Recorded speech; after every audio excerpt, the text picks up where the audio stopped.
今回私は飛行機で広島空港に降り立ち、広島県内の観光地、広島、宮島、呉の3カ所を一度に巡る2泊3日の旅行をしました。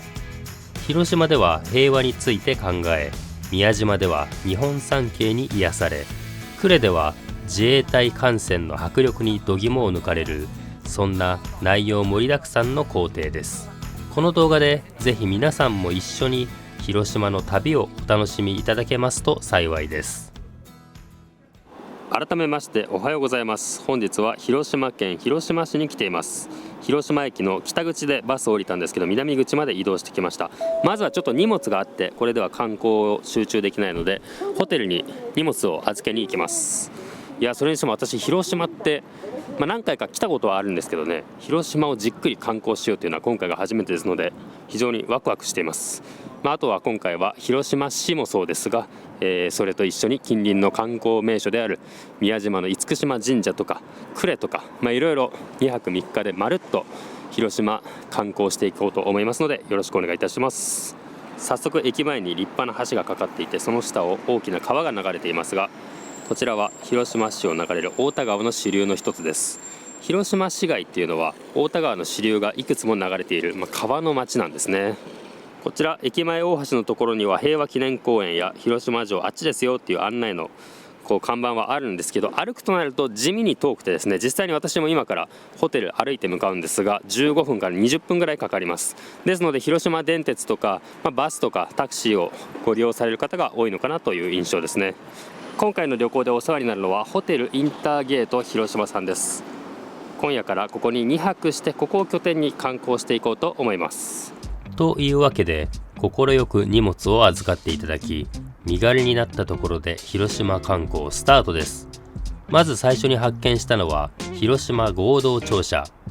この建物には約30もの国の公的機関が入居しており、近隣には広島県庁や税務署などが立ち並ぶ行政の中心地です。そしてすぐ隣にはお城がありました。古くから町の中心地であったことがわかります。お堀の水がキラキラと反射して美しいこのお城は広島城です。広島観光最初の目的地はこの広島城に決めました。お堀をしばらくぐるっと歩くと、立派な二の丸表御門があります。復元と書いてありますが、元の建物はいつ壊れてしまったのかというと、1945年の原子爆弾の爆発ですね。なんとそれまでは350年存在していたといいます。世界最初の被爆都市である広島。この後も様々なところで原子爆弾の爪痕を目撃することになります。ただ現在の広島はとても平和で、カモや鯉がお堀で気持ちよさそうに泳いでいますね。ちなみにプロ野球広島東洋カープの由来にもなっている鯉ですが、もともと広島城は鯉の城と書いて鯉城と呼ばれて親しまれていました。さあ、それでは広島城の内部へ。本丸はこちらとのことで、のどかな城内を歩いていきます。ここで長御門跡という案内板を発見。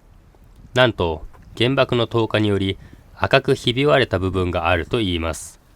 見てみると確かに周りと比べて赤い。80年前の爆発の跡がこんなに生々しく残っているのかと驚きました。さて、引き続き城内を歩いていると広島護国神社があり、その前を通過してさらに奥へ。広場みたいなスペースに出てきました。史跡広島城跡。こちらに別名や形状、沿革などが記されています。最後、1958年に現在の天守閣再建と書いてありますね。先ほどの表御門同様、天守やその他施設も原爆で破壊されてしまいました。目の前の空間も爆弾で倒壊してしまった建物の跡地で、ここには太平洋戦争よりも50年ほど前の日清戦争時に置かれた広島大本営が存在していました。この戦いは清、つまり現在の中国とのものですし、講和条約も下関で締結されたことから、西日本の軍司令部の拠点として広島が非常に重要だったことがわかります。そしてこちらが1958年に再建された広島城の本丸天守閣。再建とはいえ60年以上の歴史と風格を持つかっこいいお城だと感じます。観覧料は大人370円。良心的な価格でありがたく見学させていただきましょう。内部は広島城についての展示がたくさんある博物館的な役割を果たしています。広島城というより広島という町の歴史も結構詳しく紹介してくれています。現在でも広島市街地には太田川の支流がたくさん流れていますが、500年ほど昔はその流れがもっと複雑で小さな島がたくさん浮かんでいるような地形だったんですね。16世紀の中頃には毛利元就が広島だけでなく現在の山口県や島根県なども支配下に収め、毛利家は中国地方の大大名となります。こちらが毛利元就の孫にあたる毛利輝元の多分複製とか書いてないから450年以上前の直筆の手紙ですか。全然読めないですけど残っていること自体が素晴らしいです。その毛利輝元が築いた広島城は以前京都市の動画でここから見て左が左京右が右京となりますと説明するときに訪れた聚楽亭の跡地がありましたけど、まさにその聚楽亭を参考にして作られたといいます。さらに太田川の流れをそのまま外堀のように活用して上手に自然を生かして防御を固めていることがわかりますね。広島城のマスコット白ウニャさんです。可愛い見た目で広島弁を話すギャップが萌えですね。そして明治時代以降も広島城は残り続け、日清戦争の頃は先ほど見た大本営など軍事施設が次々と作られました。この表御門は私がさっき渡ってきた橋のある門です。昭和になるとこのようにお城の周りは軍事施設だらけに、ものすごい光景です。しかしこのような日本を代表する軍事拠点でしたが、原爆の被害を正確に測定するため他の大都市のような焼夷弾による空襲は比較的抑えられていたといいます。そして1945年8月6日、広島城より1キロほど南の地点が爆心地となったため、毛利家が建てた広島城はすべて焼失してしまいました。当然周囲にあった軍事施設も壊滅的な被害を受けます。この崩れ落ちた天守閣の写真、撮影日が10月、つまり原爆投下から1ヶ月半が経ってなおこの状況ですからね。先ほど見た大本営跡の空き地も当初は立派な建物があったことがわかります。こちらは被爆後の防空作戦室、広島城内にある半地下構造の施設で通信業務に当たっていた肘山高等女学校の生徒により、ここから原爆投下の第一報が広島市街に伝わったと書いてあります。この作戦室はなんと現存しているので、後ほど見に行ってみましょう。天守閣がなくなってしまった広島城の写真はとても寂しいですね。当時の広島市民にとっては大変辛い景色だったんじゃないかなと想像します。その後約3年の間に2代目の天守閣が完成します。しかしこれは現在の天守閣ではなく、1951年の広島国体に合わせて開かれた体育文化博覧会のパビリオンとして建てられたもので、国体終了後には取り壊されました。まるで幻の天守閣です。そしてさらに6年が経った1957年にいよいよ3代目となる現在の天守閣の復元工事が始まりました。広島の復興を印象づける出来事です。私が訪れた2025年1月は企画展広島城下の暮らし拝見が開催中でした。ここに並んでいる食器類は後ほど訪れる平和記念資料館の下から出土した江戸時代のものだそうです。これいつ発掘されたとは書いていないのですが、爆心地に近くても地下のものはこんなに状態がよく残っていたんですね。1589年、毛利輝元はもともと本拠地としていた現在の安芸高田市にあった郡山城からより交通の便がいい場所を求めて広島にお城と町を作りました。地図を見ると広島城下町の範囲はとても広く、現在の広島市中心部とおおむね重なります。八百屋や魚屋、薬屋など多くの専門店が集まり、大変にぎわっていました。広島は川や瀬戸内海に面した水上交通も便利でしたが、下関と京都、大阪を結ぶ西国街道の沿線でもあり、陸上交通も盛んでした。もちろん水上交通も大変便利で、現在の平和記念公園がある中島エリアは物流の中心地で、城下一のにぎわいを見せていたんだそうです。原爆ドームはもともと広島県産業奨励館という建物でした。それはつまり産業の一大拠点となるように建てられたわけですが、これは江戸時代からの流れを組んでいたんですね。展示スペースを抜け、天守閣の最上階に上がってきました。昔はこの場所から広島市街が一望できたと思いますが、現在は高い建物も増えたため、ある程度見られるって感じですかね。ちょうどお堀の奥に大きな競技場が見えますが、これは2024年2月に開業したばかりのエディオンピースウィング広島で J リーグサンフレッチェ広島のホームグラウンドです。動画冒頭で見た観光庁の建物も近くにあり、今でも広島城下町は人がたくさん集まるエリアです。広島城から出てきました。広島護国神社の鳥居の前をまっすぐ行くと慰霊碑があります。こちらは中国軍管区司令部原爆慰霊碑といい、中国地方5つの県を管轄した軍管区の司令部がここにありました。先ほど写真で見た防空作戦室の建物ですね。当時勤務していた肘山高等女学校の流れを組む学校が今でも管理し、毎年追悼式を行っているそうです。そしてその防空作戦室の入り口がこちらの扉です。厳重に鍵がかけられているのと柵があって一般人は中には入れません。実はこの中は数年前まで見学ができたそうなんですが、2025年現在はコンクリートなど内部構造の老朽化によって公開停止しています。内部の映像や写真はインターネットで見ることができます。コンクリート製というのと半地下だったこともあり、かなりしっかりと当時のまま残っている様子がわかりますね。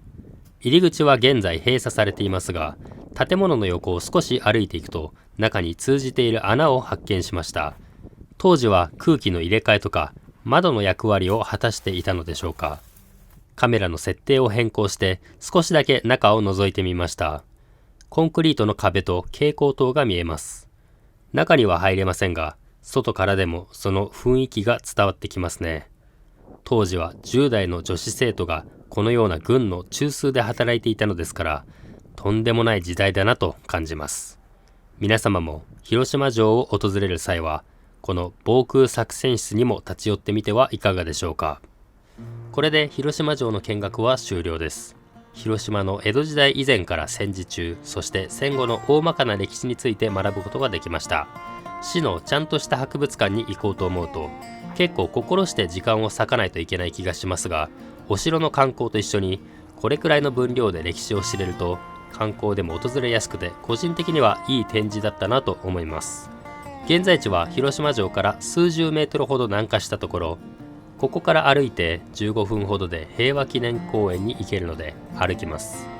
この大きな建物はリーガロイヤルホテル広島で、その下は商業施設になっていて、近くには広島バスセンターもあります。遠くからバスで来た人にとっては玄関口ということになるからか、ようこそ広島へという看板がありますね。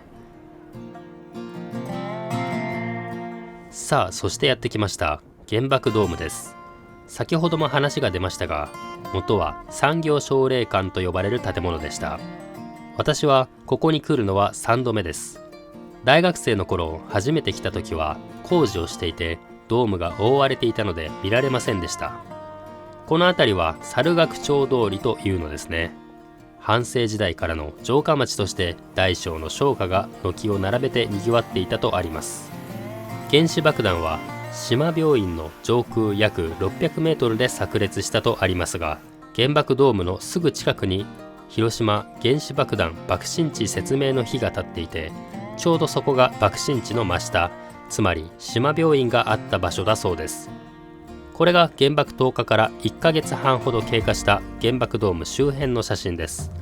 周りが完全に跡形もなくなっているのに、なんとか形だけは保っていた産業奨励館がいかに立派に作られていたかが伺えます。原爆ドーム旧産業奨励館は1915年に鉄骨入りレンガ石造りのネオバロック様式で建築されました。1915年ということは東京駅開業の翌年ですので、もし被爆することなく現存していたら、東京駅丸の内駅舎と同様、赤レンガが映える歴史的建造物として人気が出たんじゃないでしょうか。この建物のほぼ真上、島病院上空で爆発した原子爆弾によって産業奨励館はドームの骨組みと建物の構造の約半分を残して破壊されてしまいました。この悲痛な事実を後世に伝え、人類の戒めとするため補強工事を実施し、原爆ドームの永久保存が決まったと書いてありますね。永久にという表現に広島の思いの強さが伝わってきます。そして皆さんご存知の通り、原爆ドームは1996年に核兵器廃絶と恒久平和を求める誓いのシンボルとしてユネスコの世界文化遺産に登録されました。爆弾によって破壊された建物を永久保存することは並大抵のことではなく、過去に何度か大掛かりな保存工事が行われています。この石碑を見る限り、最初は1967年、続いて1990年、さらに2003年、2016年、2021年と全部で5回行われているそうです。私が学生時代に訪れたのはちょうど第4回目にあたるわけですね。それではなぜこの付近に原爆が投下されたのだと思いますか？原爆ドームの前には川が流れているのですが、その川沿いに相生橋と書かれた石が立っています。これはこの場所に昔存在した相生橋の古い石柱だと思うのですが、すぐ目の前に現在は新しい相生橋がかかっています。そしてこの橋の外見の特徴、橋の途中で横にビヨーンともう一本橋が伸びているのがわかりますか？実際に相生橋を渡ってみましょう。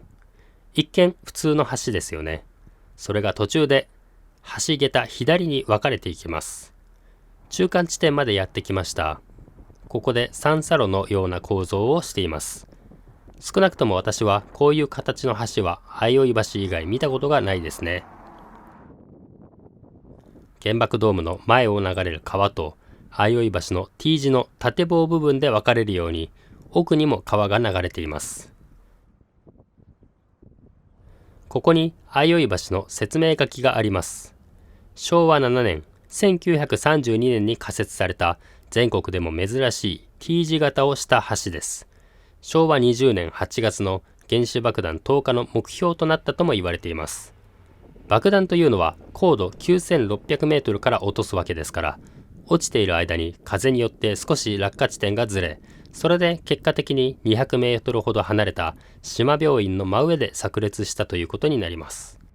それにしても相生橋はダメージを受けながらも落ちず、戦後35年間にわたり使われ続けていたんですね。それはすごい。なぜ相生橋がターゲットになったかというと、軍事拠点だった広島城に近く、なおかつこのような目立つ形が上空からでも識別しやすかったからだそうです。結果的に現在は相生橋が平和記念公園への入り口としても機能しています。ところで皆さんは原爆ドーム旧産業奨励館の正面はどこかご存知ですか？実は川に面したこちら側なんですね。建物の正面が川を向き、その流れに沿って緩やかな曲線を描くデザイン。よく見たら細かい模様がところどころにあしらわれていますし、何より天井のドーム構造など非常に派手に作られています。このような建築様式をヨーロッパのルネサンス時代に流行したバロック様式の復興版ということで、ネオバロック様式というそうです。近くでよく見てみると確かに結構装飾があるんですよね。地面に瓦礫が散乱しているのは非常に生々しいのですが、これは意図しているんですかね。この建物がなぜこんなに西洋風なのかというと、設計したのはヤン・レツルというオーストリア・ハンガリー帝国の現在はチェコ共和国にあたる地域出身の建築家で、それゆえに本場ヨーロッパの影響を強く受けたデザインになっているのだと思われます。原爆ドームのすぐ近くには広島市道路検標も立っています。この辺りは陸上、水上どちらの交通にとっても中心地であり、広島からの距離を測る際には全てここを基準にしていたんだそうです。さあ続いては原爆ドームから平和記念公園へ向かいます。もうすぐ目と鼻の先です。道中にあるこちらの建物、燃料会館、爆心地から約170メートル。この建物は1929年、つまり原爆ドームより14年後に建てられました。地下室にいて奇跡的に生き残った1名を除いて全員が犠牲になりました。ただその後建物自体は改修し、なんとそのまま使っているんですね。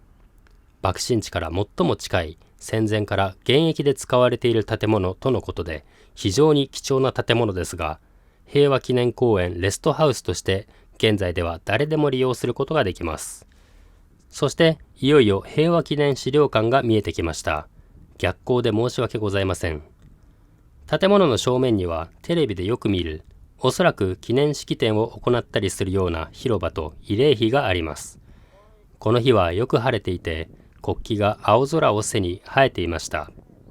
この石のアーチ型の構造物の前に立つと、直線上に原爆ドームが見える配置になっています。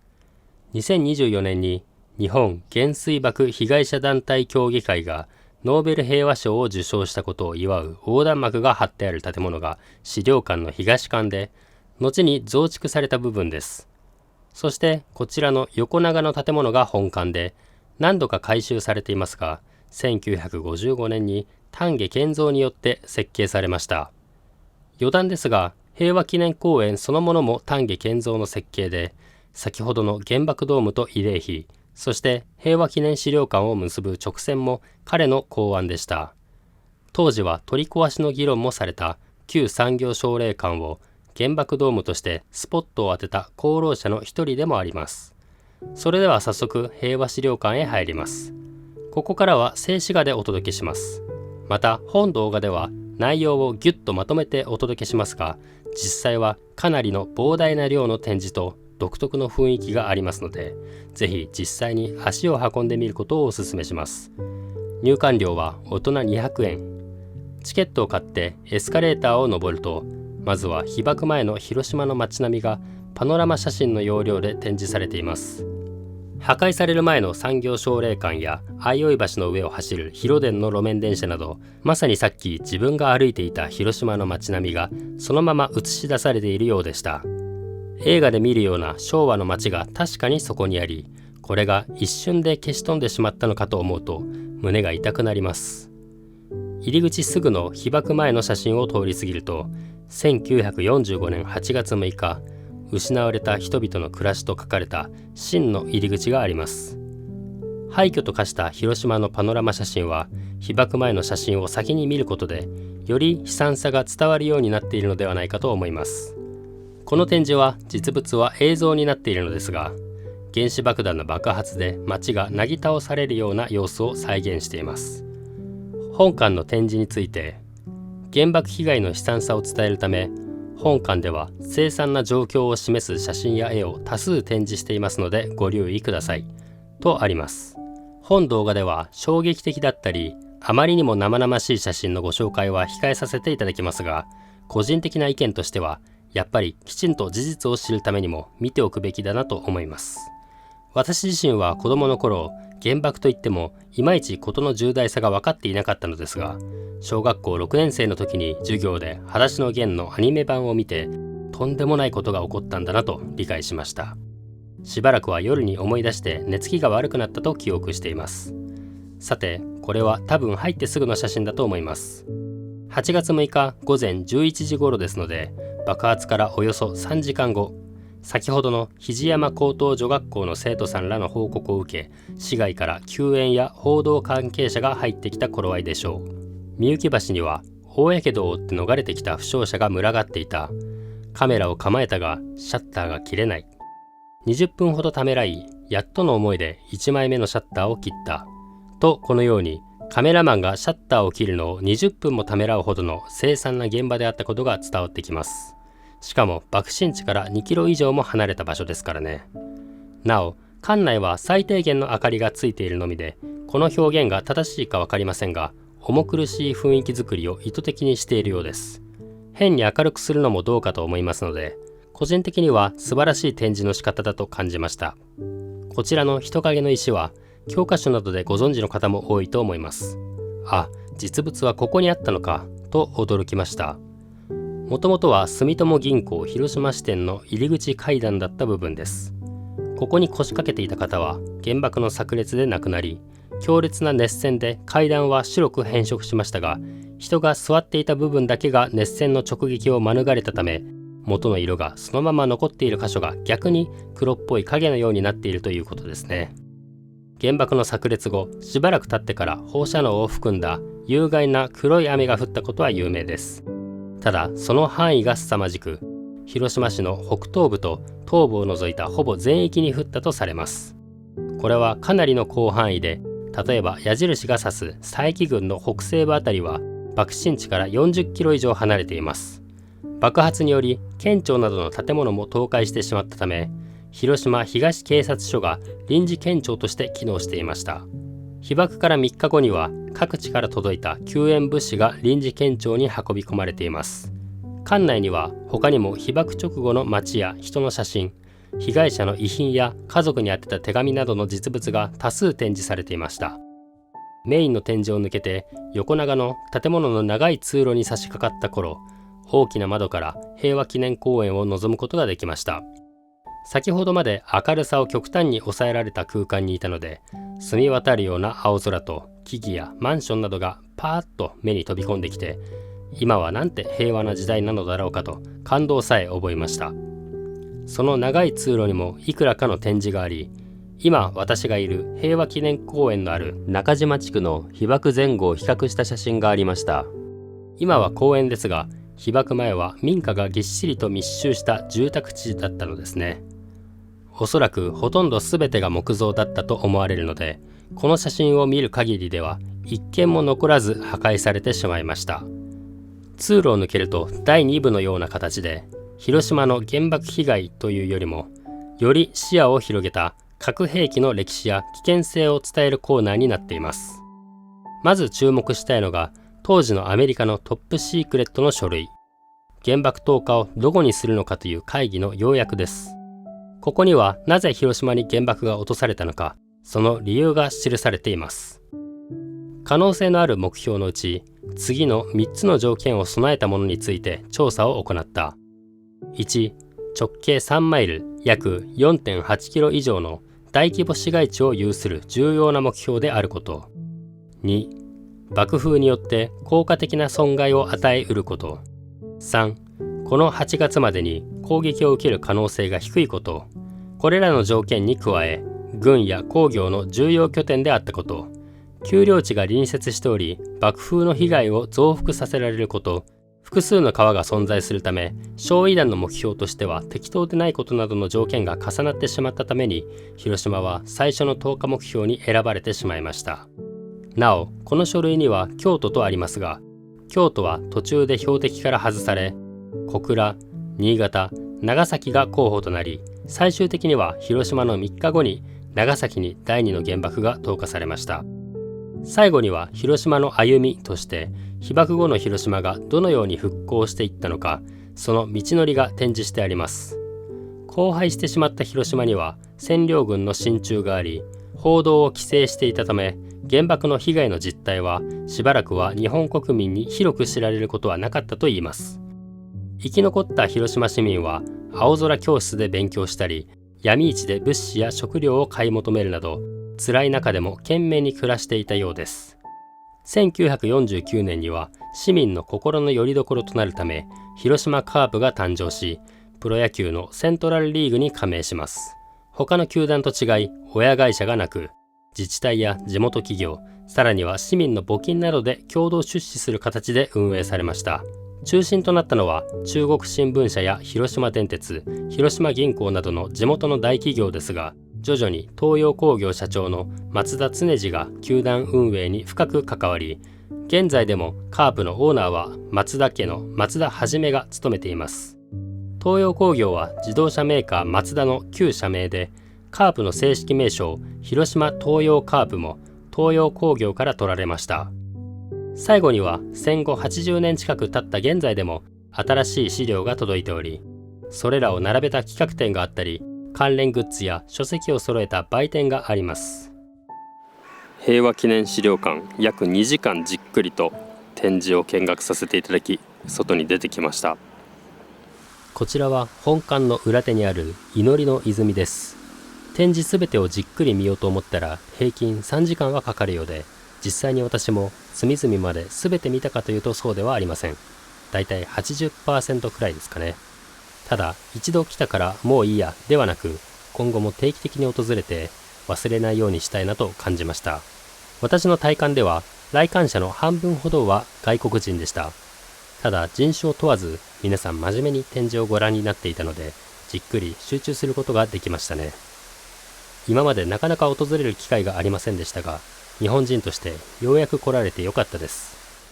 退館してホテルへ戻ろうという頃、ちょうど太陽が平和記念資料館の奥へと沈もうとしていました。こののどかな平和記念公園がわずか被爆10年後には完成していたというのですから、人間の底力はすごいなと改めて感じながら広島の街を歩いていきます。公園を出る前に有名な原爆の子の像が立っています。原爆の後遺症で白血病を発症し亡くなった少女をモデルに、原爆で犠牲になった少年少女を追悼する目的で募金によって建てられました。全国から届いた千羽鶴が手向けられています。歩いていて気持ちのいい夕方。この時間になると観光客の姿もだいぶ減っているので、落ち着いて原爆ドームを見られそうですね。相生橋の上には1945年と変わらず広電の路面電車が走っています。原爆により多くの社員と車両を失った広電ですが、被爆からわずか3日後には一部区間で営業を再開し、市民を勇気づけたそうです。日が暮れてすっかり影になった原爆ドームのすぐ後ろに立っているのが広島折り鶴タワー。1978年に建てられた折り鶴タワーは原爆ドームに隣接していることから景観に非常に配慮してデザインされたといいます。2016年に改修され現在の見た目になりました。テナントは広島の物産館やカフェ、貸し会議室、オフィスなど市民に広く活用されています。つい9年前に改修されたとのことで非常にモダンな印象ですね。広島土産をここで揃えるのもいいかもしれません。せっかくなので私も1階の握手カフェオーガニックで飲み物を購入してみます。レモンやジンジャーを生かしたメニューが多いようですね。他にもコーヒーやソフトクリームなどいろいろありますが、日が暮れてますます寒くなりそうなので、温かそうな尾道生姜を使ったジンジャースパイスというホットドリンクを注文。すぐに作ってくれ、飲み歩くためにテイクアウトしてきました。スパイスといっても辛い感じはせず、ジンジャーが効いた温まる一杯です。再度ホテルへ戻ろうと折り鶴タワーから横断歩道を渡って道路の反対側に来たら、また気になるものがありました。広島ゲートパークという公園兼イベント広場です。園内には市民と広島というおしゃれな商業施設もあります。実はこの公園、かつての広島東洋カープの本拠地、広島市民球場の跡地に整備され、2023年に開業したもので、島根ふるさとフェアと書いてあるこちらのイベントスペースがもともとグラウンドがあった場所です。現在はゲートパークプラザと呼ばれています。航空写真を見ればここに野球場があったことは一目瞭然ですね。私が訪れた時は島根ふるさとフェアの設営中で中には入れませんでしたが、この地面に設置されているのが旧市民球場のホームベースがあったところ、メモリアル・オブ・ザ・ホームベースと記されています。50年間この場所で戦ったカープへの敬意を感じて、野球ファンとしては嬉しいです。ピッチャーマウンドのプレートの場所にも同様の記念碑があるそうなので、中に入れる日は探してみてください。広島といえばカープのイメージが強いですが、他のスポーツも盛んで、特に J リーグのサンフレッチェ広島も街中でたびたび目にします。こちらはサンフレッチェ広島のメインスポンサーを務める家電量販店エディオンの広島本店です。というわけでまた15分ほど歩いてホテルに戻ってきました。ようやくチェックインです。中はこんな感じ。清潔で十分な広さがある高立地のシティホテルですね。朝食や大浴場のほか、フリードリンクなど様々なサービスがあって、1泊約1万1000円でした。おはようございます。初日の夜は特にこれといったことをせず、すぐに寝てしまったため、2日目スタートです。この日は宮島へ行くため、朝早くに出発。ホテルから歩いて数分、八丁堀駅から広電に乗ります。八丁堀駅には3系統の電車が来るので、行き先には注意が必要。私の目的地は第1系統の終点、広島港。ちょうど宮島口行きの第2系統の電車がやってきました。今回は船を使って宮島へ行くため、広島港へ一旦出ます。続いて江波方面の電車が来ましたが、これもスルー。待っていた広島港行き電車はなんとカープのラッピング車両でした。真っ赤ですね。天井にはスライディと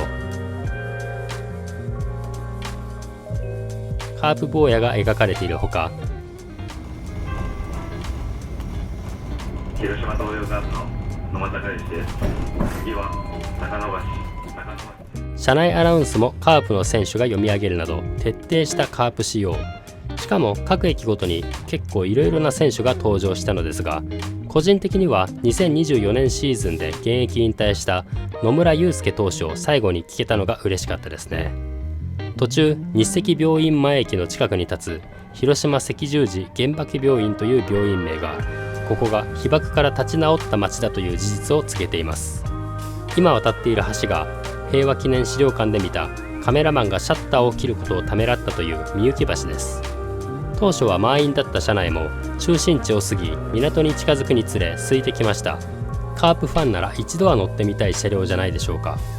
広電は思っていた以上に高頻度で運転され、前後にも車両が見えますし、対向列車ともよくすれ違いました。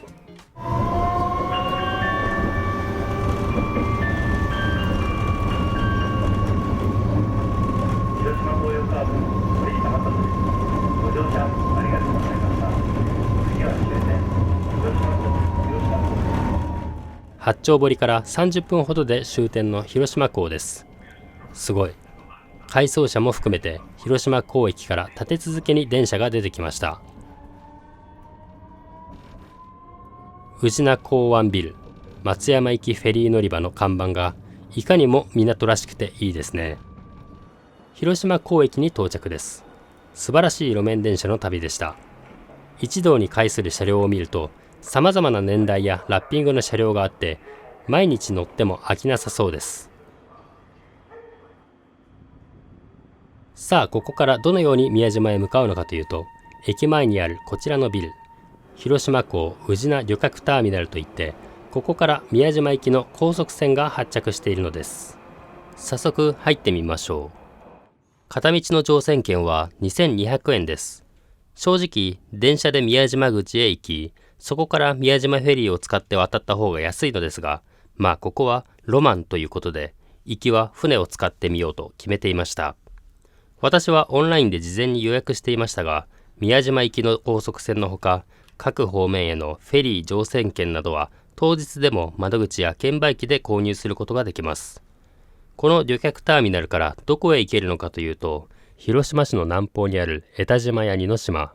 私の目的地である宮島に呉や松山と様々な方面に船が出ています。ターミナル内は喫茶店や食堂、待合スペースなどがあり、早めに来ても快適に過ごせます。今回は6番乗り場です。瀬戸内シーラインの親潮が今回お世話になる船。宮島と広島をひたすら往復しているみたいです。時間になったので乗り込みます。船内は1階と2階に分かれていて、まずは2階を覗いてみました。クッション性のある長椅子が置いてあり、非常に景色は良さそうですが、この動画撮影時はまだ1月で、外非常に寒そうだったので、おとなしく1階の座席に座りました。午前9時25分、広島港を出発。この時点では乗客は定員の2、3割ほどとかなり空いていました。まあこれは平日というのもあると思います。最初は交代し、ゆっくりと船首を進行方向に回転させています。前を向いた船は徐々に加速。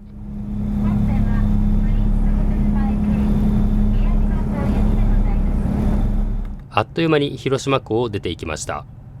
目の前に見えているのは多分似島の秋の小富士だと思います。この航路では瀬戸内海らしいたくさんの島の景色を楽しむことができそうです。さて、私が乗った船は直接宮島を目指すのではなく、一箇所寄り道をしていきます。広島港を出て左側にある宇品島をぐるりと回り込むと、グランドプリンスホテル広島があります。ここの桟橋で10名ほどの乗客が乗り込むと、いよいよ宮島へ向けて出発。グランドプリンスホテルは広島のほか、高輪、新高輪、大阪ベイと全国に4カ所しかないプリンスホテルの上位ブランドで、2023年には G7 広島サミットの会場にも選ばれました。三角柱の建物が特徴的で、実は私も学生の頃、三角形の頂点、文字通り角部屋に泊まったことがあります。当日たまたま空室があり、それを友人が予約。4人で1人3000円くらいと非常にお得に泊まれました。しばらくすると広島市街地が見えてきます。遠くから眺めると広大な平野部とその背後には中国山地が連なっている様子がわかります。進行方向左側を向くと多島海らしい景色が広がっています。10分ほど航行すると右手に見えていた市街地が広島市から廿日市市に変わってきます。先ほどは非常に広い平野でしたが、廿日市市は背後の山間部がより迫ってきており、狭い平野部に住宅が密集しているような印象を受けます。廿日市市の人口約11万5000のうち、おそらくほとんどが瀬戸内海に面した平地に集まっているんじゃないでしょうか。少し日が出て暖かくなってきたので、せっかくだからと2階席に出てみました。ずっといるのは寒いけど、少し出てくる分には海風が気持ちいいです。いよいよ宮島が見えてきました。ちなみに私も編集時に調べて知ったのですが、この島の地図上の正式名称は神社名と同じ厳島で、宮島というのは厳島神社、つまりお宮がある島という意味の通称として呼ばれるようになったといいます。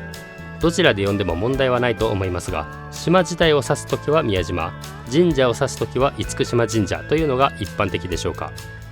宮島は厳島神社とその大鳥居が大変有名ですが、俯瞰してみるとだいぶ山がちな険しい地形の島なんですね。そうこうしているうちに宮島口駅と宮島を結ぶ JR 西日本と松田駅線の宮島フェリーが見えてきました。鉄道利用の場合はこれらの船で宮島に渡ることになります。私が乗っている高速船は広島港およびプリンスホテルからダイレクトで宮島に上陸。これらに加え、どうやら平和記念公園から川を下って宮島へ行ける世界遺産航路というのもあるみたいです。さすが水運が活発だった広島、さまざまな航路があって面白いですね。30分ほどの航海を終え宮島に到着です。高速船はかなりの勢いで航行するので、あまり揺れを感じず快適な船旅でした。桟橋を歩いて島へ入っていきます。こちらの宮島桟橋と書いてある建物が宮島口との間を結んでいるフェリーの発着場です。宮島口までのフェリーは片道200円。帰りに慌てなくてもいいようにあらかじめ切符を買っておくことにしました。宮島といえば松島、天橋立と並ぶ日本三景の一つ。厳島神社の大鳥居をめがけて国内外から多くの観光客がやってきます。私が訪れた時間は潮がかなり満ちていて、鳥居の下まで海に覆われています。干潮時はこの水が引いて鳥居の真下まで歩いていくことができます。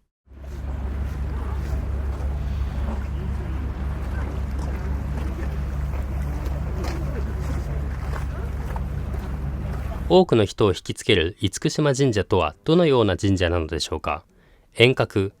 太古よりその山容に霊気を感じ、島全体が神として信仰されてきたとあります。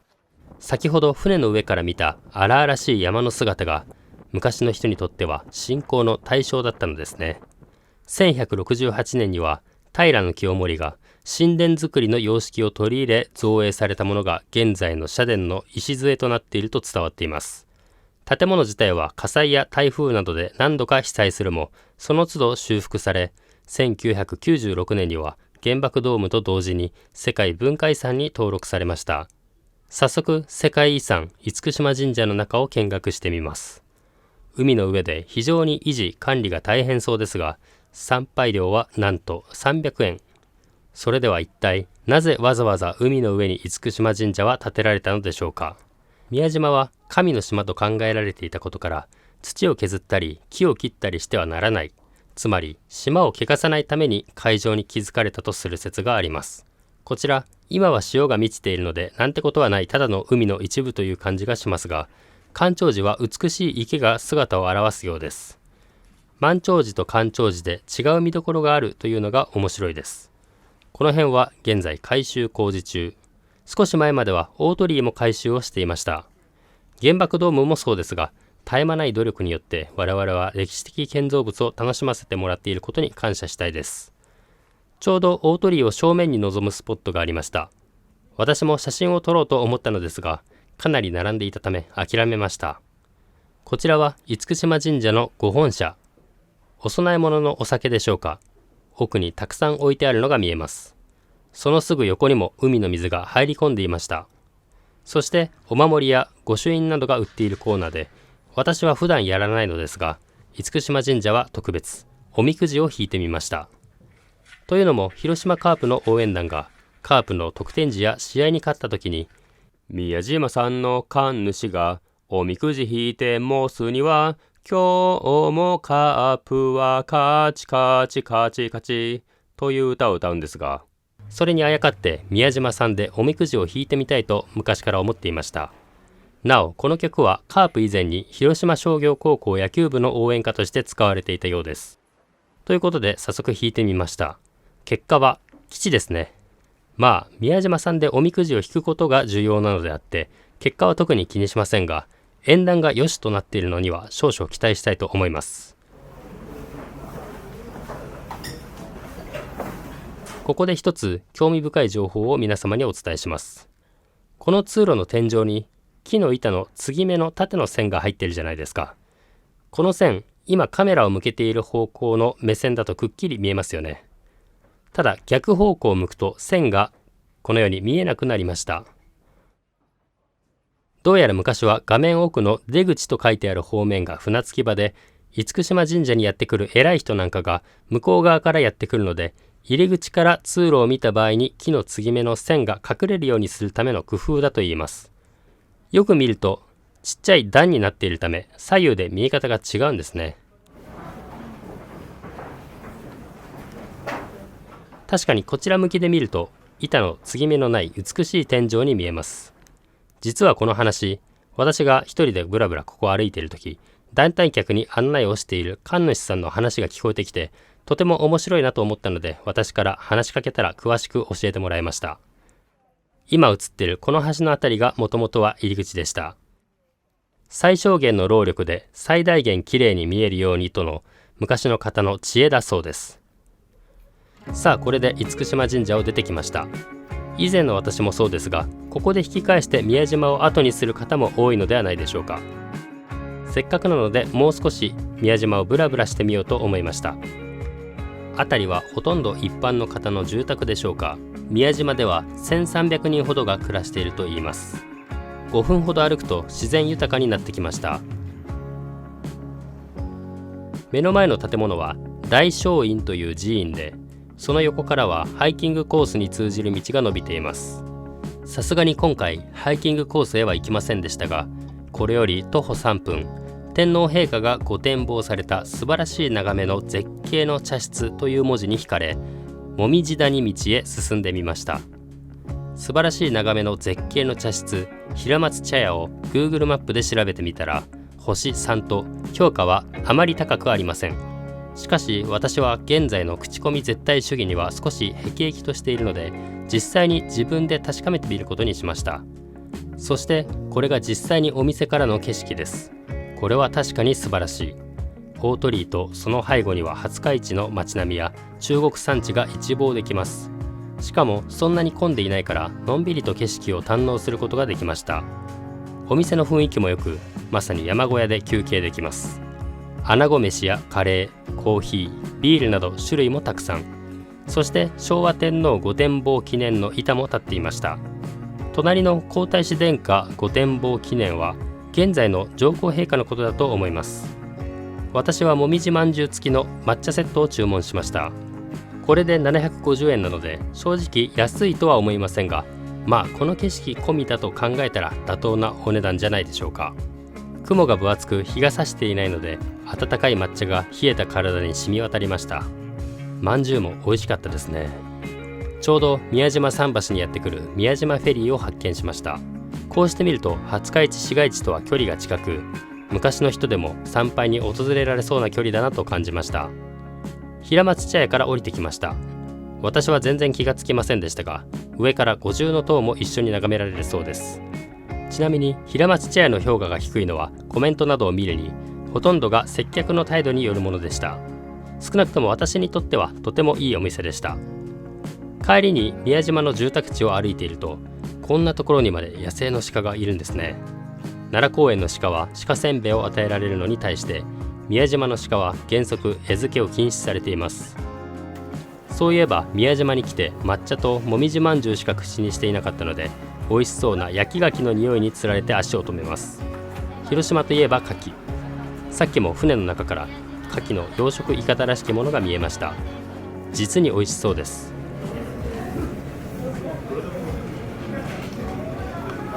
いろいろ種類があるのですが、オーソドックスな特選焼き牡蠣を注文。5分ほど待ち時間があったのでお店の前にいました。目の前には TOTO 宮島おもてなしトイレがあります。これいいですよね。企業のアピールにもなりますし、どんどん観光地に作ってほしいなと思いました。ついに私の焼き牡蠣が完成しました。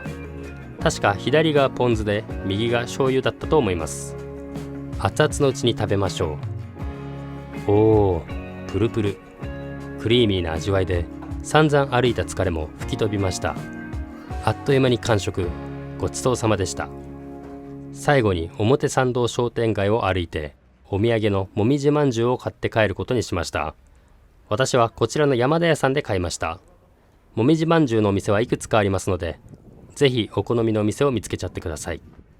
こちらかっこいい日本三景碑を見つけました。安芸厳島、陸奥松島、丹後天橋立。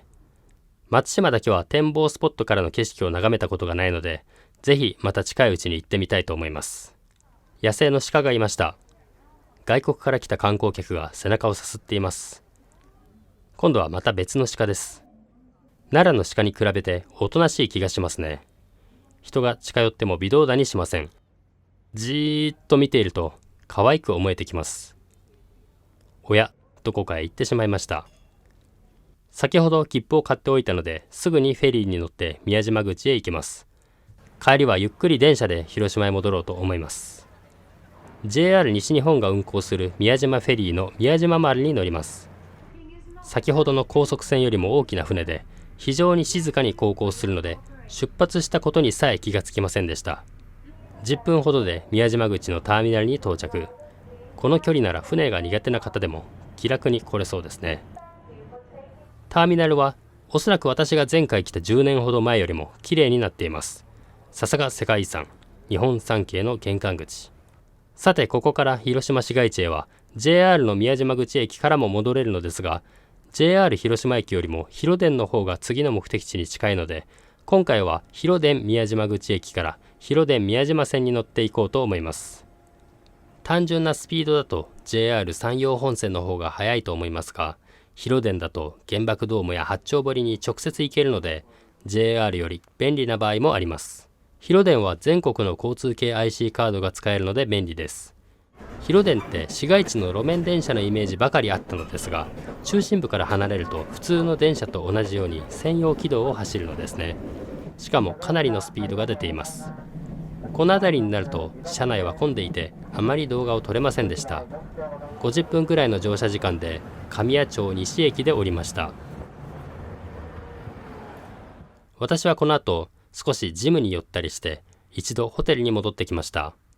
1回くらい広島らしいものを食べようと夕飯はお好み焼き屋へ行きます。ホテルからすぐ近くにいいお店がありました。かなりの有名店ですが、お好み焼きみっちゃん総本店の八丁堀本店です。17時30分オープンで17時45分くらいに着いたらすでに満席大繁盛。私が頼んだのはチーズお好み焼きそば入りに観音ネギトッピングで1590円。美味しそう。少しかき混ぜました。熱々の焼きそばに卵とソース、そしてシャキシャキのネギが絡まる絶品です。他にも鉄板焼きメニューやお酒も充実しているようでした。みっちゃん総本店はここ以外にも市内に複数店舗があるので本当に人気なんですね。並ばずに食べられただけラッキーでした。まだ18時20分なので、せっかくだから夜の広島を散策します。きらびやかで活気のある中心街、その中に恵比寿通り商店街というアーケード街があります。チェーン店や個人店など飲食店がたくさん。しばらく歩いていると不意にディープな横道が見えたので曲がってみました。左右に提灯が並ぶ細い路地、それをさらに適当に進むと、いよいよカメラを持って歩くことがはばかられるような通りに出ました。何か危険な目に遭いそうというわけではないのですが、私のような若造が一人で歩くには勇気がいる道です。でも一本裏路地に入ると雰囲気がガラリと変わる感覚は個人的に好きです。調べたところ風俗店や飲食店が集まるエリアでしたが、興味深い建物は多かったですね。昭和レトロな雰囲気が好きな方は行ってみてもいいかも。そしてまた少し歩くと何事もなかったかのように普通の大通りに出ました。千と千尋の神隠しのような体験は案外日本のあちこちでできるのかもしれませんね。20分ほど歩いてだいぶ町外れまで来たところで、目の前に山が見えてきました。この山に展望台があるらしいので、住宅街の中のこちらの階段を登っていきます。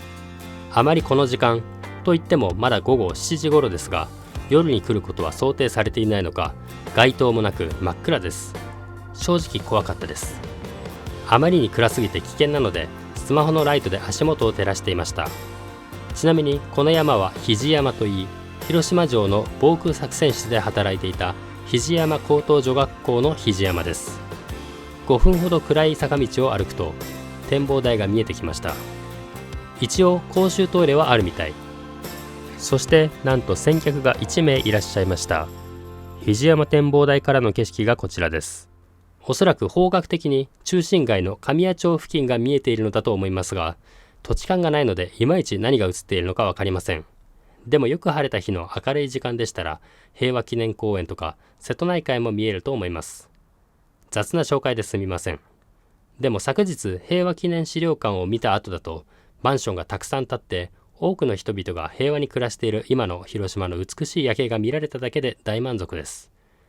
ちなみに私が調べたところ、自動車を使わず手軽に市内を一望できる展望スポットは肘山くらいしか見つかりませんでした。リーガロイヤルホテルの高層階とかなら綺麗に見られるかもしれません。しばらく街を眺めたのでそろそろ下山します。帰りは先ほどの真っ暗な階段ではなく車道を通っていきます。ただこちらも街灯はほとんどないので、自動車にひかれないように気をつけましょう。そそくさと足早に駆け下りて肘山下駅まで出てきました。広電で帰ってもいいのですが、夜道をもう少し散歩したくなりました。結局1時間くらい歩いてホテルに到着。いい散策、そしていい運動になりました。ホテルの前には路面電車の軌道があり、夜遅くまで広電が走っている様子を眺められます。おはようございます。最終日の午前9時です。もう朝食を済ませてホテルをチェックアウトしてきました。そのまま広島を立つため荷物も持ってきています。とりあえず広島駅へやってきました。昨日までの2日間を経て改めて来てみると、広島駅は街の中心地から少し外れていることがわかります。とはいえ名古屋の名駅みたいに広島駅周辺も一つの主要エリアのような存在なのかもしれません。駅構内は複雑で迷って電車に乗り遅れるかと思いましたが、地下から JR の改札に入れました。最終日は JR 山陽本線と呉線を乗り継いで呉へ行きます。といってもこの列車がそのまま呉に直行するので乗り換えは不要。 JR 西日本の広島地区は何年か前に全車両新しく置き換わったと聞いており、今回も新しそうな車両でした。新しい電車はこれはこれで快適だななんて思ったら、なんと隣のホームに私の好きな国鉄時代の古い車両が止まっているじゃないですか。多分ですけどあれは芸備線のキハ40、47型。私は以前富山県の氷見線や山口県の山口線で乗ったことがあります。多分全部新車に置き換わったという情報は山陽本線に限った話だったのでしょうね。この電車は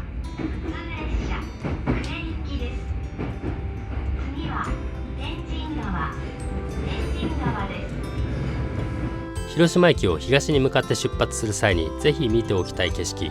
まず一つは広島カープ仕様の赤いローソン。なぜ赤いのかというと、このローソンはカープの現在の本拠地マツダズームズームスタジアム広島までの道中にあるからですが、ということはもうすぐ見えてくるはずです。旧市民球場は原爆ドームのすぐ近くにありましたが、2009年に開場した新市民球場マツダスタジアムはかつての貨物駅ヤード跡に建てられたため、在来線新幹線ともに鉄道車両の中からよく見える位置にあります。メジャーリーグの球場を参考にして内外野天然芝左右非対称といった日本では珍しい構造になっているほか、寝そべり屋などユニークな座席が開場当初は話題になりました。広島呉間は30分と少々で、呉線の境駅を過ぎたあたりから瀬戸内海が見えてきます。といっても海が窓一面にパーッと見える区間は限られていますが、ここでは牡蠣の養殖でしょうか、イカダがたくさん浮かんでいます。海の向こうには江田島がずっと見えているので、海というよりは大きな川か湖の沿岸をずっと走っているような感覚です。呉市の呉駅に到着。私が乗ってきた電車はそのまま折り返して広島を通り過ぎ、山口県の岩国まで行くそうです。ちなみに私は呉を訪れるのは今回が初めてです。呉は軍港の町、いろいろ博物館などを回る予定のため、スーツケースは駅のコインロッカーにしまいます。500円でした。呉市は人口約20万の中核市、その中心駅にしては小さな出入り口だなと思いましたが、さすがに正面口は別にありました。私は駅直結のペデストリアンデッキを通って港方向へ歩きます。呉の軍港は駅から500メートルほどと気軽に歩いて行ける距離です。そもそも私の乗ってきた JR の呉線だってわざわざ呉に寄るために作られた路線ですので、駅から近いのも納得。夢タウンという総合スーパーを抜け道に使わせてもらったのですが、自衛官さんがティッシュを配っていたのでいただいちゃいました。ここを抜けるとすぐ目の前に今回の目的地があります。正面に見えている建物が大和ミュージアム、そしてその右の道路を挟んで反対側にある大きな潜水艦が目印の建物が海上自衛隊呉資料館、通称鉄のクジラ館です。道路に急に現れたらびっくりするサイズですよね。まずは大和ミュージアムへ行こうと思ったのですが、面白い情報を手に入れたので先にその左に見えるレトロな建物へ向かいます。呉中央桟橋ターミナルといい、施設内は大和ミュージアムの休憩所も兼ねているようです。ここからも広島や江田島、松山に行けるんですね。私の目的はこちらです。呉港内の艦船巡り。船に乗って自衛隊の船を見学できます。予約なしの当日購入ですが、問題なく次の便を変えました。大人1700円で約35分間のクルーズです。開始10分前くらいになるとかなりの列ができていました。ちなみにこのターミナルにもコインロッカーがあり、こちらの方が駅よりも安い400円でした。ショック。気を取り直して船へ向かいます。歩いている間に少しでもいい景色を見られるよう、右か左どちらの列がいいかを必死に脳内シミュレーションしています。こちらの船ですね。少し肌寒いですが、迷わず景色のいい2階席を選びました。こちらで戦艦大和を作られていたんです。昭和12年11月4日に飛行建造が開始されます。その時はまだ名前が付けられておりませんでしたので、第1号艦という仮の名前で呼ばれていたんです。その約3年後、昭和15年8月8日、命名進水式が行われ、その時に大和と命名されております。こちらの船なんですが、上側茶色い柵がたくさん並んでおります。その間にコンテナをたくさん搭載することができるんです。このようにスタッフさんの詳しい案内があるため、知識が全然なくても十分楽しめるのが嬉しいです。ちなみに私は今まで横須賀と舞鶴で同じような軍港クルーズを体験したことがあるのですが、呉の特徴として自衛隊や米軍以外の海外へ輸出する大型のコンテナ船の建造の様子が見られます。これ実際に目の前にしたらあまりの大きさに圧倒されます。しかもコンテナ船は本来積み荷の重さで船体がかなり沈んだ状態なのですが、これはまだ積み荷のない船ですので、船底の赤い部分、航行中に波を打ち砕く役割を持つバルバスバウというのですが、この多くの面を水の上で見られます。現在の大型船がかつての戦艦大和の何倍もの速さで建造できる理由は、このように海の上の拠点でプラモデルのように組み立てているからだそうです。ということで、ここから先はいよいよ自衛隊の艦船エリア。正面手前の113番護衛艦さざ波は呉が母港の護衛艦で2005年に就役。ずっと呉にいるわけではなく、時には遠洋にも出たりするので、近くでよく見るとかなり船体がくたびれているのがわかります。そして護衛艦ということは敵の脅威に対する防衛能力を備えているので、立派な大砲があります。150から200メートル、呉から兵庫県姫路市まで約10分で弾を飛ばせるそうです。さざ波の背中の部分はヘリコプターを収納するスペースと、お尻の部分にはラッパの口のような突起物があります。これはデコイ繰り出し口といって、敵から発射された追尾性能のある魚雷を避けるためにおとりを射出しています。大谷翔平選手の飼い犬の名前も英語でデコイですよね。今映っている106番の護衛艦さみだれは2000年に就役したベテランで、さざ波の5年先輩にあたります。続いてこちらのさらに大きな船は出雲型護衛艦加賀。先ほどのさざ波やさみだれとは形が違いますよね。船の甲板部分が平らで非常に大きな板のような形をしています。ヘリコプター搭載護衛艦という種類の艦船で、要はこちらの船で海を航行し、海の真ん中からヘリコプターを発着できる航空母艦のような役割を果たします。そして実際に出雲型護衛艦は戦闘機を搭載できるように改修が行われている最中だそうなので、近い将来日本は戦後以来初となる空母を保有することになりそうです。横須賀港でもたまに出雲型護衛艦出雲が停泊している姿を見ますが、こんなに近くで見られるのは貴重な体験でした。ふと後ろを振り返ると、広島や廿日市と同じような背後に迫る山とぎゅっと集まる住宅地。山が近くにあるということは水深が深く、港町の条件にぴったりですね。船の側面から水が放出されている姿をよく目にしますが、これは海水を取り込んで内部のエンジンなどの器官を冷やし、熱を持った水を再度海へ流しているのだそうです。今度は潜水艦です。自衛隊の潜水艦は非常に機密性が高く、乗組員も選ばれし方々と重要な船。船の詳しい構造はもちろん、出入り口さえも知られたらいけないということで秘密になっています。その隣や奥にもさらにいて、合計8隻の潜水艦を見ることができました。さらにこちらは今見たものよりも古いタイプの潜水艦。中で人が暮らすので当たり前ですけど、これも実際に近くで見ると大きさに驚きます。先ほど呉港は水深が深いと申し上げましたが、江田島や倉橋島に囲まれた入り組んだ地形をしており、軍港に選ばれるにふさわしい天然の良港です。そして呉港内をぐるりと一周して同じルートを戻ることで、左右どちらに座っても艦船を近くで見ることが可能です。1月なので少し空気は冷たかったですが、それを忘れるくらい充実したクルーズでした。丁寧なご案内誠にありがとうございます。さて、それではいよいよ大和ミュージアムへ。ここで一つお詫び申し上げます。実はこの動画が公開される2025年3月上旬には、大和ミュージアムはリニューアル工事が始まっており休館中です。2026年3月末までは別の場所にサテライトミュージアムがオープンするとのことです。編集に時間がかかってしまい申し訳ございません。リニューアルオープンしたら入館料が変わる可能性もありますが、少なくとも工事以前は大人500円でした。そして来場した我々をいきなり待ち受けているのは10分の1サイズの戦艦大和です。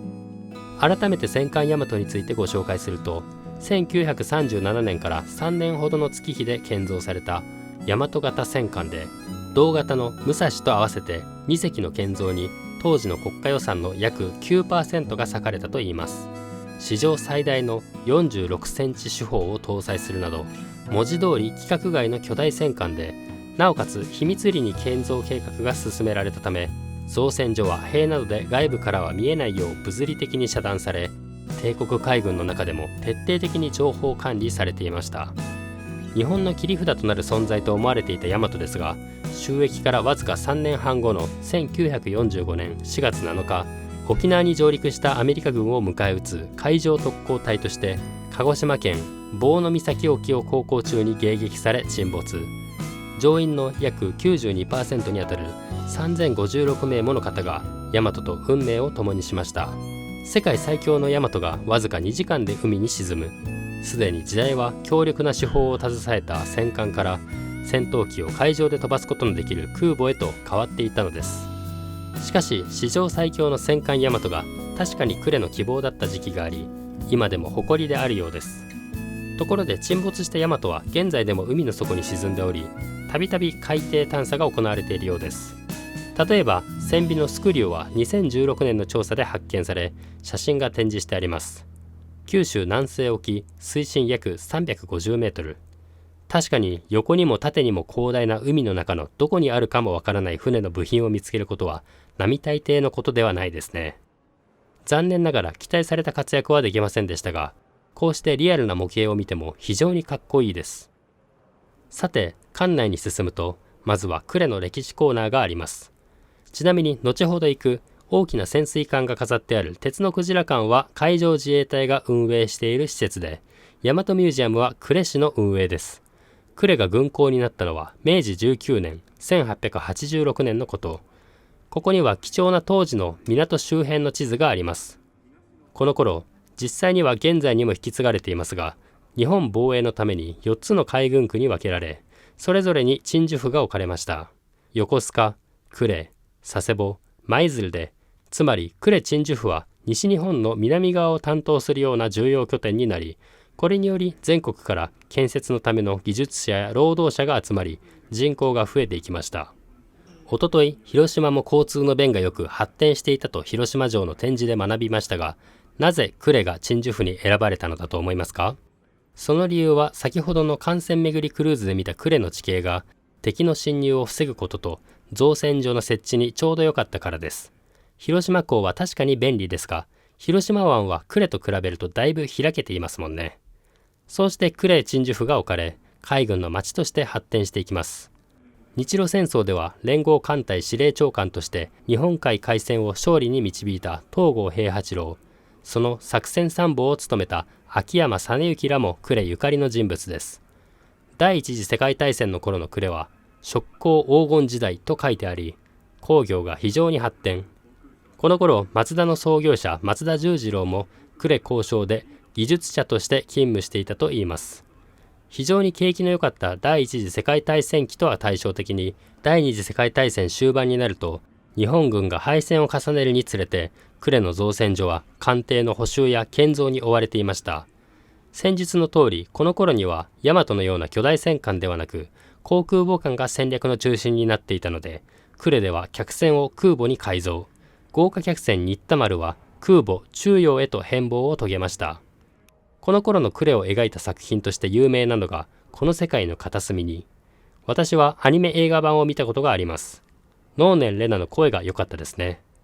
この世界の片隅にでも重要な軍港、造船拠点である呉が何度も空襲に見舞われるシーンがありました。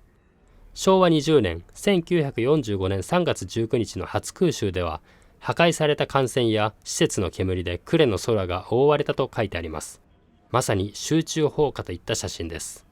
こちらの戦艦春名に対する爆撃では、なんと水柱が船の全長、調べたら214メートルあるんですが、それよりも高さがありそうですよね。その辺の高層ビルよりも高く水が舞い上がっています。そして呉と広島は約20キロ離れており、原爆投下により生じた雲がはっきり呉から見えたといいます。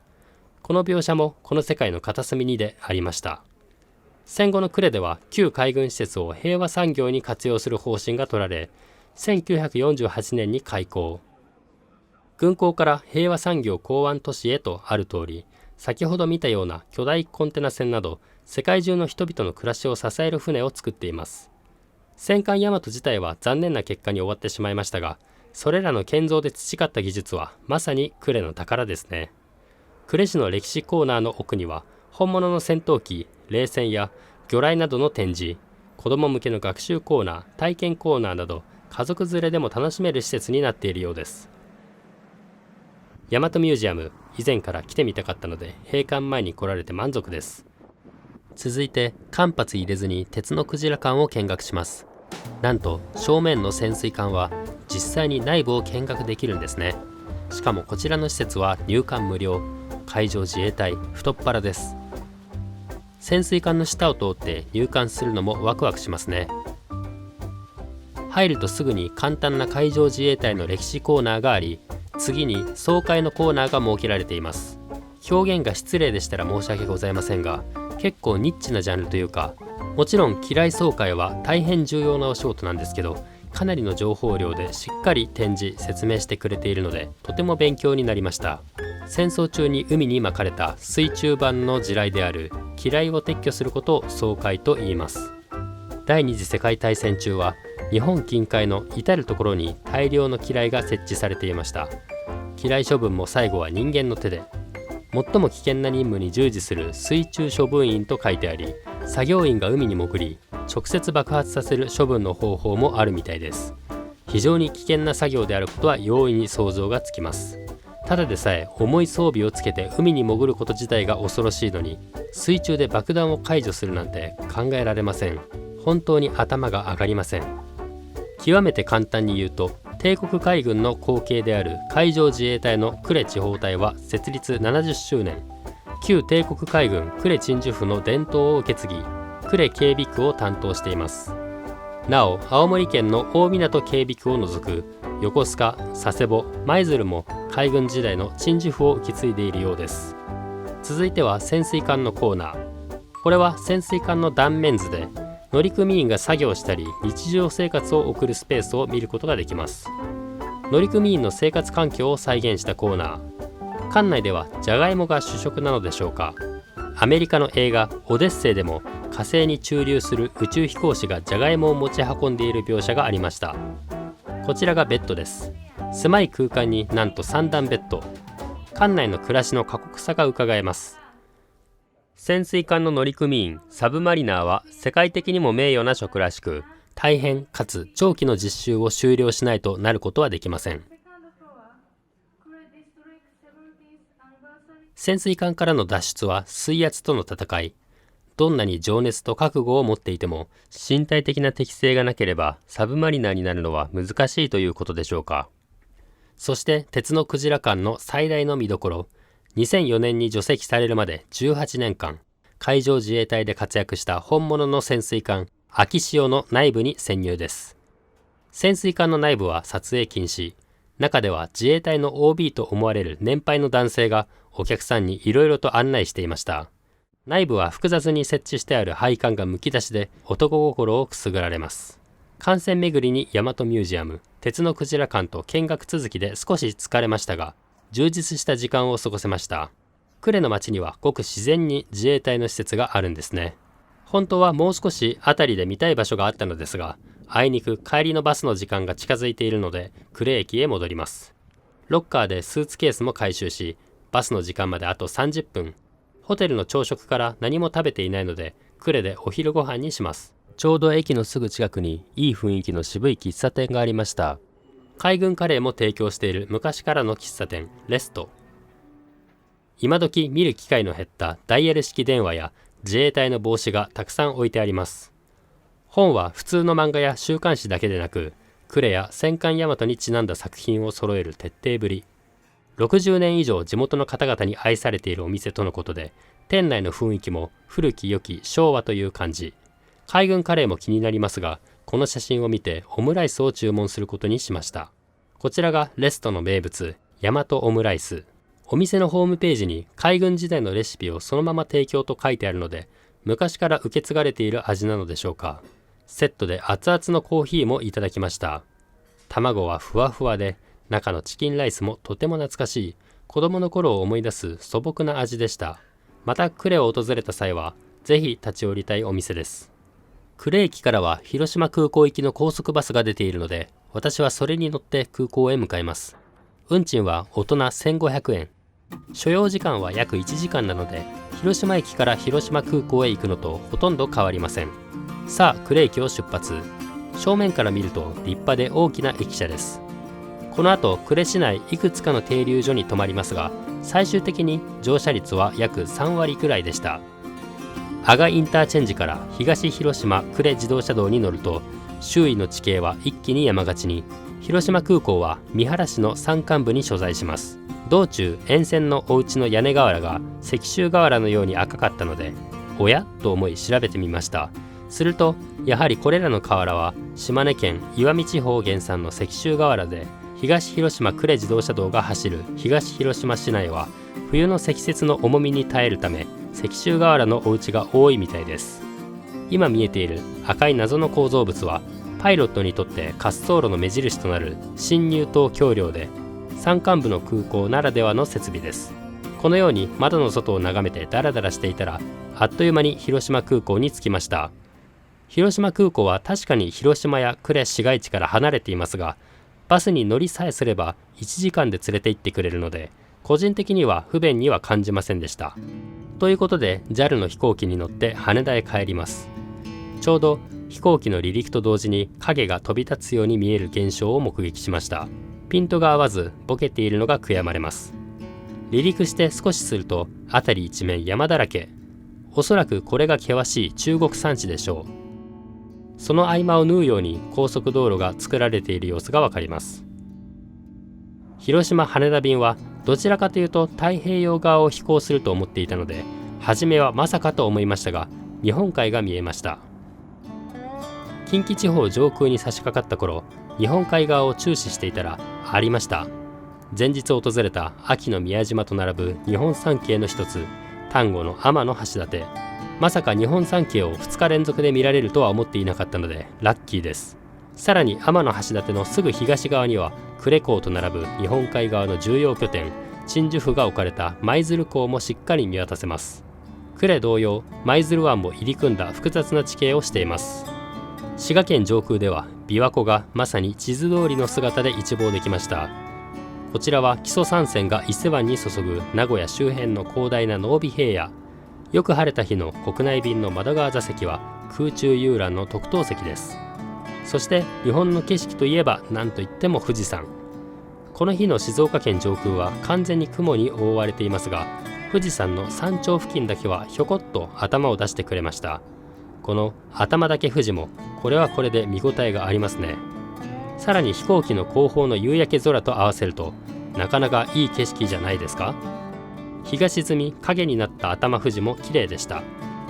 事前に飛行航路を調べて窓側を予約しておいてよかったです。最後に羽田空港付近で面白い映像が撮れました。いよいよ雲に潜って着陸態勢に入るというのでカメラを回していたのですが、雲が透けてその奥から急に街明かりが届き、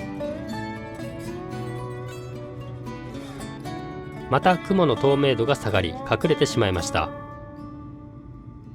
今度こそ分厚い雲をくぐり抜け陸地に近づきましたが、先ほどの雲が一瞬薄くなる現象は何だったのでしょうか。そして広島空港を離陸して約1時間で羽田空港に着陸します。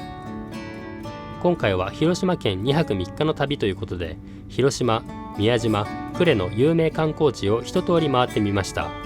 それぞれに素晴らしい景色と学ぶべき歴史、美味しい食べ物があり、非常に充実した旅になったかなと思います。今回のような1泊あるいは2泊でみっちりと観光地を巡る動画が面白いと感じていただけた方は、ぜひ高評価とチャンネル登録、そしてお気軽にコメントをしていただけますと、今後も動画を作るモチベーションや参考になりますのでお願いいたします。それではご視聴ありがとうございました。